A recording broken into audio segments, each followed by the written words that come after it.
Shalom, selamat pagi, salam sejahtera bagi kita sekalian, Bapak Ibu, saudara-saudara yang diberkati oleh Tuhan. Dari Gereja Toraja Jemaat Silo Campagaya, Klasis Makassar Tengah, kami menyapa kita sekalian dengan penuh sukacita, damai sejahtera meliputi kita semua. Dalam santapan rohani kita atau sarota hari ini, mari kita teduhkan hati kita dan kita menikmati perjumpaan dengan Tuhan saat ini. Mari kita berdoa. Dimuliakanlah namamu ya Tuhan, ya Allah kami. Anugerahmu terus kami nikmati dan rasakan, serta kami syukuri di dalam seluruh kehidupan kami. Bapa di dalam sorga, kami percaya bahwa ketika kami mengandalkan terang kuasa firman-Mu untuk kami menjalani hari ini, kami menikmati akan lawatan Tuhan di dalam seluruh aktivitas yang kami jalani, dan kami menikmati kebersamaan perjuangan hidup ini bersama dengan Engkau, ya Juru Selamat kami. Bapa di dalam sorga, kami telah membuka hati kami, terangilah dengan kuat kuasa firman-Mu, sehingga kami dimampukan untuk menghayati, memahami dan melakukannya dalam hidup kami. Ini doa kami Tuhan. Di dalam nama Tuhan kami Yesus Kristus, firman yang hidup, kami berdoa. Amin.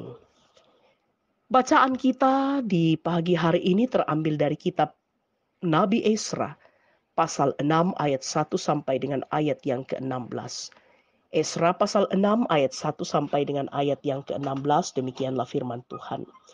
Sesudah itu atas perintah Raja Darius, diadakanlah penyelidikan di perbendaharaan di Babel, di tempat naskah-naskah disimpan. Kemudian di Ahmeta, benteng yang di provinsi Media, didapati sebuah gulungan yang isinya sebagai berikut. Piagam. Pada tahun pertama zaman Raja Kores, dikeluarkanlah perintah oleh Raja Kores mengenai rumah Allah di Yerusalem. Rumah itu haruslah dibangun kembali sebagai tempat orang mempersembahkan korban sembelihan dan korban api-apian. Haruslah tingginya 60 hasta dan lebarnya 60 hasta. Dan haruslah dipasang 3 lapis batu besar-besar dan 1 lapis kayu. Biayanya harus dibayar dari perbendaharaan kerajaan. Dan juga perlengkapan emas dan perak rumah Allah yang diambil oleh Nebukadnezar dari bait suci yang di Yerusalem dan dibawa ke Babel itu haruslah dikembalikan, supaya kembali pula ke dalam bait suci yang di Yerusalem, ke tempatnya yang semula, dan engkau haruslah menaruhnya di dalam rumah Allah. Oleh sebab itu, hai Tatnai, bupati daerah seberang sungai Efrat dan Shetar Bosnai, serta rekan-rekanmu, seperti para punggawa daerah seberang sungai Efrat, hendaklah kamu menjauh diri dari sana. Biarkanlah pekerjaan membangun rumah Allah itu. Bupati dan para tua-tua orang Yahudi boleh membangun rumah Allah itu di tempatnya yang semula. Lagi pula telah dikeluarkan perintah olehku tentang apa yang harus kamu perbuat terhadap para tua-tua orang Yahudi mengenai pembangunan rumah Allah itu, yakni daripada penghasilan kerajaan, daripada upeti daerah seberang sungai Efrat, haruslah dengan seksama dan dengan tidak bertangguh diberi biaya kepada orang-orang itu. Dan apa yang diperlukan, yakni lembu jantan muda, domba jantan, anak domba untuk korban bakaran bagi Allah semesta langit, juga gandum, garam, anggur, dan minyak, menurut petunjuk para imam yang di Yerusalem, semuanya itu harus diberikan kepada mereka hari demi hari tanpa kelalaian, supaya mereka selalu mempersembahkan korban yang menyenangkan kepada Allah semesta langit dan mendoakan raja serta anak-anaknya. Selanjutnya telah dikeluarkan perintah olehku, supaya setiap orang yang melanggar keputusan ini akan dicabut sebatang tiang dari rumahnya untuk menyulakannya pada ujung tiang itu, dan supaya rumahnya dijadikan reruntuhan oleh karena hal itu. Maka Allah yang sudah membuat namanya diam di sana, biarlah ia merobohkan setiap raja dan setiap bangsa yang mengacungkan tangan untuk melanggar keputusan ini dan membinasakan rumah Allah yang di Yerusalem itu. Aku, Darius, yang mengeluarkan perintah ini, Hendaklah itu dilakukan dengan seksama. Kemudian Tatnai, bupati daerah sebelah barat sungai Efrat, Syetar Bosnai, dan rekan-rekan mereka berbuat dengan seksama menurut apa yang diperintahkan Raja Darius. Para tua-tua orang Yahudi melanjutkan pembangunan itu dengan lancar, digerakkan oleh nubuat Nabi Hagai dan Nabi Sakaria bin Ido. Mereka menyelesaikan pembangunan menurut perintah Allah Israel dan menurut perintah Kores, Darius, dan Artasasta, raja-raja negeri Persia. Maka selesailah rumah itu pada hari yang ketiga bulan Adar, yakni pada tahun yang keenam zaman pemerintahan Raja Darius. Maka orang Israel, para imam, orang-orang Lewi, dan orang-orang lain yang pulang dari pembuangan merayakan pentabisan rumah Allah ini dengan sukaria. Amin, firman Tuhan. Bapak, Ibu, saudara-saudara yang diberkati oleh Tuhan, dari bacaan kita diberikan satu tema untuk kita renungkan, yaitu beribadah dengan setia. Di dalam pasal 6 ini merupakan respon Raja Darius terhadap surat yang dikirim oleh Tatnai, bupati daerah sebelah barat sungai Efrat dan Syetar Bosnai. Surat tersebut berisi laporan atas tindakan orang-orang Yahudi yang sedang membangun kembali bait Allah. Itu kita bisa baca dalam pasal 5 bacaan kita.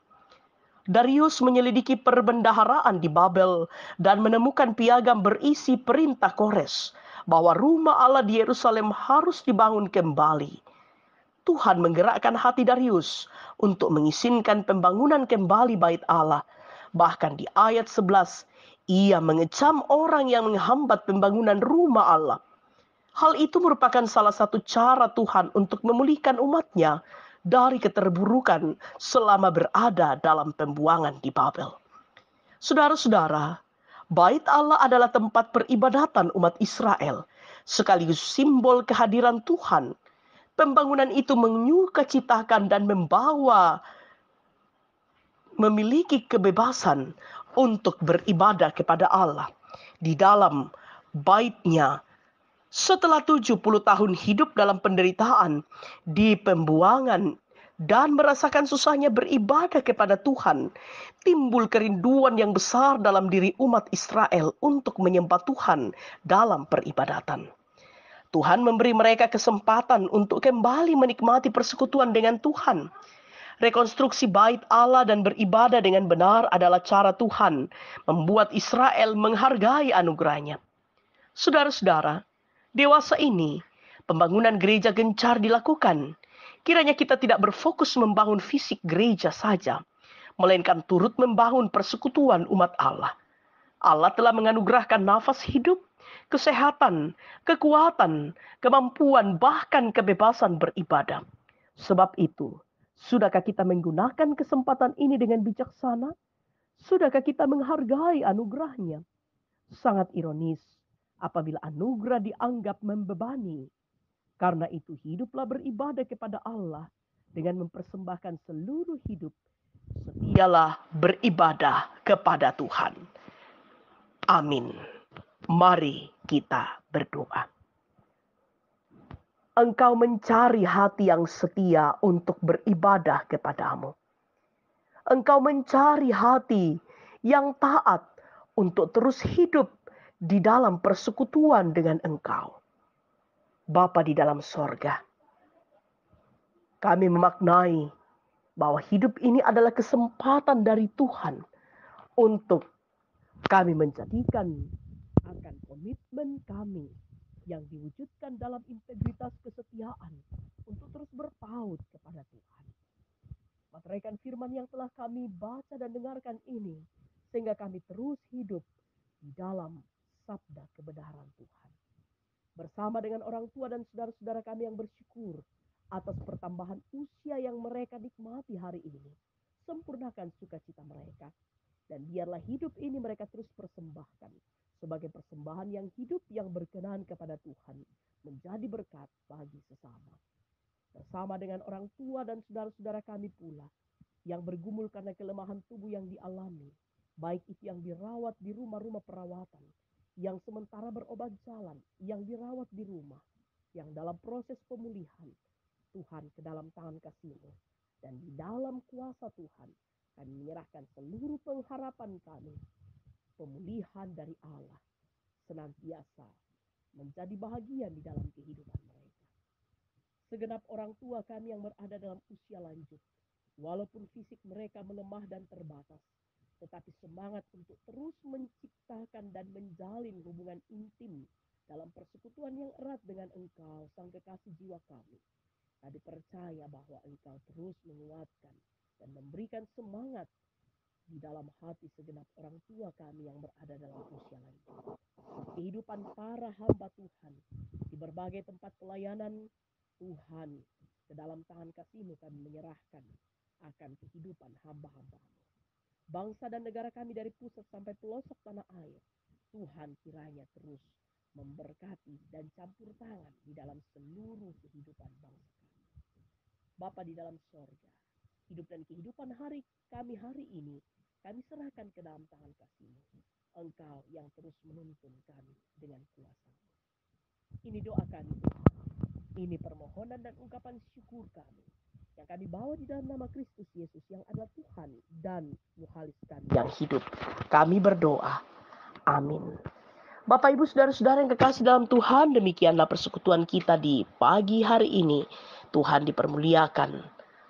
Selamat pagi.